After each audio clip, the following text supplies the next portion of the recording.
ৰকিবুল হুছেইনৰ সংবাদমেল মন্ত্ৰী পীযুষ হাজৰিকাক উভতি ধৰিলে সাংসদ ৰকিবুল হুছেইনে মন্ত্ৰী পীযুষ হাজৰিকাৰ টুইটৰ ওপৰত প্ৰতিক্ৰিয়া প্ৰকাশ সাংসদ ৰকিবুল হুছেইনৰ। ৰূপহী নতুন বজাৰত সাংসদগৰাকীক আক্ৰমণ কৰা লোককেইজন এজনো বিজেপিৰ কৰ্মী নহয় বুলি টুইটযোগে প্ৰকাশ কৰিছিল মন্ত্ৰী পীযুষ হাজৰিকাই।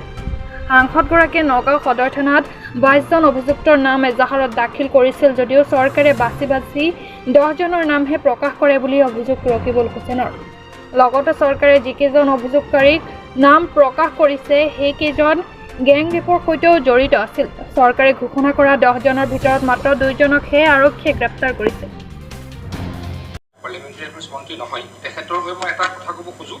ছাৰ, যিকেইজনে মাননীয় সাংসদগৰাকীক আক্ৰমণ কৰিছে বা কৰা বুলি কোৱা হৈছে সেই ব্যক্তিগৰাকী ছাৰ আইডেণ্টিফাই হৈছে। তেখেতলোকৰ নাম ছাৰ হাৰুণ জামতলা, হৰেশ বছিৰ, কাছেম, ৰচিদুল, আয়ুব, লুৎকিয়ৰ, খালেদ, মজিবুৰ, জাহাংগীৰ।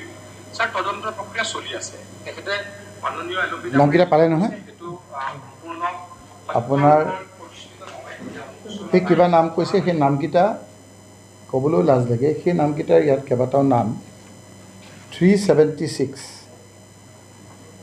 গেং ৰেপ, 301, 201 সেই কেছৰ লগত জড়িত আৰু এই 10জনৰ নাম তেওঁলোকে কৰি শ্বৰ্ট লিষ্ট কৰিছে।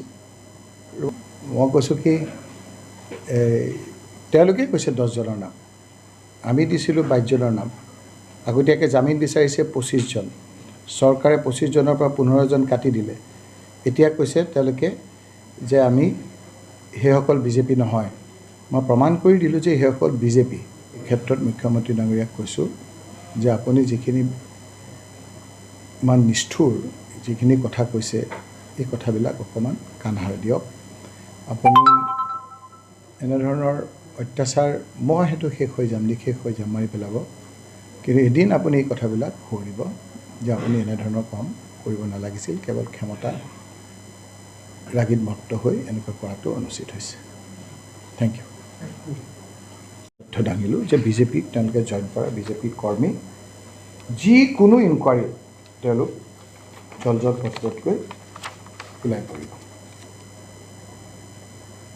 এইটো নজিৰবিহীন ঘটনা যে 25জনে আগতীয়াকৈ জামিন বিচাৰিছে, চৰকাৰে আকৌ 10জনৰ নাম দিছে।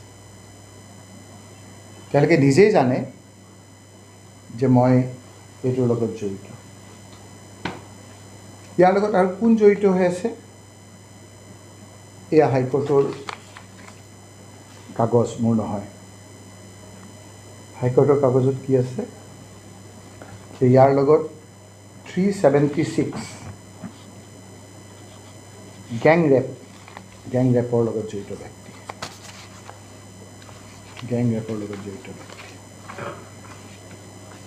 307 মাৰ্ডাৰ কেছৰ আসামী, 201 এই সাক্ষীবাদীবিলাক যে মাইকিয়া কৰে সেই কেছৰ আসামী।